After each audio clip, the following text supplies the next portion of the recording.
ਸਕਦਾ। ਨਸਵਾਰ ਨਹੀਂ ਮੇਰੇ ਕੋਲ ਛੁੱਟਦੀ, ਹੋਰ ਜਿਹੜਾ ਮਰਜ਼ੀ ਕੰਮ ਕਰਵਾ ਲੈ। ਅੱਛਾ।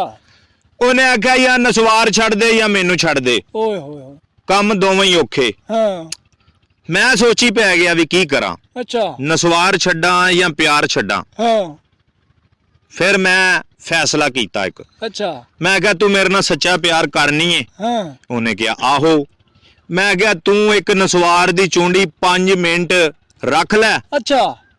ਤੇ ਮੈਂ ਨਸਵਾਰ ਪੱਕੀ ਛੱਡ ਦਿਆਂਗਾ। ਹਾਂ। ਮੈਂ ਸੋਚਿਆ ਇਹ ਨਸਵਾਰ ਰੱਖੇਗੀ, ਅੱਛਾ, ਇਹਨੂੰ ਵੀ ਨਸ਼ਾ ਹੋਏਗਾ। ਹਾਂ। ਇਹ ਵੀ ਹੌਲੀ ਹੌਲੀ ਪੱਕੀ ਲੱਗ ਜੇਗੀ। ਮੁੜ ਕੇ ਇਹ ਵੀ ਅਮਲੀ ਤੇ ਮੈਂ ਵੀ ਅਮਲੀ। ਇਹਨੂੰ ਵੀ ਇਹ ਵੀ ਚੁੰਡੀ ਰੱਖਿਆ ਕਰੇਗੀ ਤੇ ਮੈਂ ਵੀ ਰੱਖਿਆ ਕਰਾਂਗਾ। ਉਹਨੂੰ ਚੋਰੀ ਸਾਹਿਬ ਮੈਂ ਵੱਡੀ ਸਾਰੀ ਗੋਲੀ ਚੁੰਡੀ ਬਣਾ ਕੇ ਦਿੱਤੀ ਨਸਵਾਰ ਦੀ। ਮੈਂ ਉਹਨੂੰ ਆਖਿਆ ਰੱਖ ਬੁੱਲ ਦੇ ਥੱਲੇ। ਉਹਨੇ ਇਹ ਉਤਲੇ ਬੁੱਲ ਦੇ ਥੱਲੇ ਰੱਖੀ। 30 ਸੈਕਿੰਡਾਂ ਬਾਅਦ ਨਾ, ਅੱਛਾ, ਬਾਬਾ ਜੀ ਉਹ ਘੁੰਮ ਗਈ। ਉਹਦੇ ਪਟਾਕੇ ਨਿਕਲਣ ਲੱਗ ਪਏ। ਉਹ ਕਿਵੇਂ? ਪੱਦ ਨਿਕਲਣ ਲੱਗ ਪਏ ਉਹਦੇ। ਉਹ ਬਾਬਾ ਜੀ ਪੜੂ ਕਰੇ। ਪੱਦ ਨਿਕਲ ਗਏ ਕਿ ਉਹ ਬੰਦਾ ਇੱਕ ਵੇਖਣ ਦਿਆ ਸੀ। ਉਹਨੇ ਚੋਰੀ ਸਾਹਿਬ ਉਹਨੂੰ ਵੇਖ ਕੇ ਗਾਣਾ ਲਿਖ ਛੱਡਿਆ। ਗਾਣਾ ਭਲਾ ਕਿਹੜਾ ਲਿਖਿਆ? ਪਤਲੋ ਪਟਾਕੇ ਵਰਗੀ, ਗਨ ਦੇ ਖੜਾਕੇ ਵਰਗੀ। ਉਹ ਜਿਹੜਾ ਗਾਣਾ ਨਹੀਂ, ਉਹਨੇ ਉਹਨੂੰ ਹੀ ਵੇਖ ਕੇ ਲਿਖਿਆ ਕਿ ਅੱਛਾ। ਬੜੇ ਪੱਦ ਵੱਜੇ ਉਹਦੇ, ਇੰਜ ਘੁੰਮਦੀ ਫਿਰੇ। ਤੇ ਉਹ ਚੋਰੀ ਸਾਹਿਬ 5 ਮਿੰਟ ਪੂਰੇ ਨਹੀਂ ਹੋਏ, 4 ਮਿੰਟ ਨਾ ਉਹ ਘੁੰਮਦੀ ਰਹੀ, ਨਾਲ ਪੱਦ ਮਾਰਦੀ ਰਹੀ। ਪੱਦ ਤੇ ਆਪੇ ਹੀ ਨਿਕਲਦੇ ਗਏ ਵਿਚਾਰੀ ਦੇ, ਘੁੰਮ ਗਈ ਸੀ ਨਾ ਬਹੁਤਾ। ਫਿਰ ਉਹ ਨਾ ਅਚਾਨਕ ਡਿੱਗ ਪਈ। ਅੱਛਾ। ਚੋਰੀ ਸਾਹਿਬ ਉਹਨੂੰ ਚੁੱਕ ਕੇ ਫਿਰ ਹਸਪਤਾਲ ਲਗੇ। ਪਰ ਨਾ ਬੜੀ ਪਰੇਸ਼ਾਨੀ ਬਣੀ ਆ।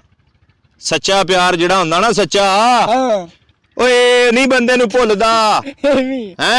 ਆਪਣੇ ਯਾਰ ਨੂੰ ਦੁੱਖ ਹੋਵੇ ਤੇ ਉਹ ਸਮਝ ਲਓ ਦੁੱਖ ਬੰਦੇ ਨੂੰ ਆਪ ਨੂੰ ਹੁੰਦਾ। ਹੁਣ ਉਹਦੇ ਦੁੱਖ ਦੇ ਵਿੱਚ ਮੈਂ ਨਸਵਾਰ ਨੂੰ ਆਨਾ ਵਾਂ ਵੀ ਤੈਨੂੰ ਮੈਂ, ਉਹਨੂੰ ਤੂੰ ਘਮਾਇਆ ਹੈ ਨਾ, ਤੇ ਤੈਨੂੰ ਮੈਂ ਤੁੰਨ ਕੇ ਰੱਖਣਾ ਹੈ। ਹੁਣ ਕੋਮੇ 'ਚ ਪਈ ਆ। ਕੋਮੇ 'ਚ ਪਈ ਆ। ਇਸ ਨਸਵਾਰ ਨੇ, ਇਹ ਚੁੰਡੀ ਨੇ ਮੇਰਾ ਪਿਆਰ, ਇਹ ਨਸਵਾਰ ਨੇ ਮੇਰਾ ਪਿਆਰ ਕੋਮੇ ਦੇ ਵਿੱਚ ਪਹੁੰਚਾਤਾ।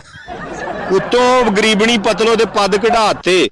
ਇਹਨੂੰ ਹੁਣ ਮੈਂ ਤੁੰਨ ਕੇ ਅੱਗੇ ਮੈਂ ਏਡੀ ਚੁੰਡੀ ਰੱਖਣਾ ਸਾਣਾ, ਹੁਣ ਮੈਂ ਐਡਾ ਚੁੰਡਾ ਰੱਖਣਾ ਕਰਨਾ। ਇਹਨੂੰ ਮੈਂ ਕਹਿਣਾ ਸਾਲੀਏ ਮੇਰੇ ਤੇ ਆ ਗੇੜਾ, ਤੂੰ ਕਿੰਨੇ ਕੁ ਜੋਗੀ ਹੈ, ਕਰ ਮੇਰਾ ਕੀ ਕਰਨਾ। ਹਾਂ ਸ੍ਰੀ ਯਾਰ, ਬੰਦਿਆਂ ਦੀ ਦੁਸ਼ਮਣੀ ਬੰਦਿਆਂ ਨਾਲ ਹੁੰਦੀ ਆ। ਇਹ ਨਸਵਾਰ ਸਾਲੀ ਬੰਦਿਆਂ ਨਾਲ ਦੁਸ਼ਮਣੀ ਲੈਣ ਲੱਗ ਪਈ ਆ ਯਾਰ। ਮੈਂ ਇਹਦਾ ਸਾਥ ਦਿੱਤਾ ਵੀ ਇਹਨੂੰ ਮੈਂ ਨਹੀਂ ਛੱਡ ਸਕਦਾ। ਇਹਨੇ ਬਾਬਾ ਜੀ ਉਹ ਪਤਲੋ ਦੇ ਪੱਦ ਕਢਾਤੇ, ਪਟਾਕੇ ਪਵਾਤੇ। ਹੈ ਕੋਈ ਉਹਦੇ ਕੋਈ ਗੱਲ ਕਰਨ ਵਾਲੀ? ਤੇਰਾ ਟਿੱਡ ਗਿਆ। ਤੇਰੇ ਟਿੱਡ ਨੂੰ ਕੀ ਹੋ ਗਿਆ? ਯਾਰ ਮੈਂ ਕੋਮਾ ਚੱਲੀ। ਤੂੰ ਵੀ ਕੋਮੇ 'ਚ ਚੱਲਾ ਹੈ? ਤੂੰ ਵੀ ਪਤਲਾ ਹੀ ਹੈ। ਬਈ ਪਤਲੋ ਦਾ ਲੱਗਦਾ ਹੈ ਕੁਝ ਤੂੰ।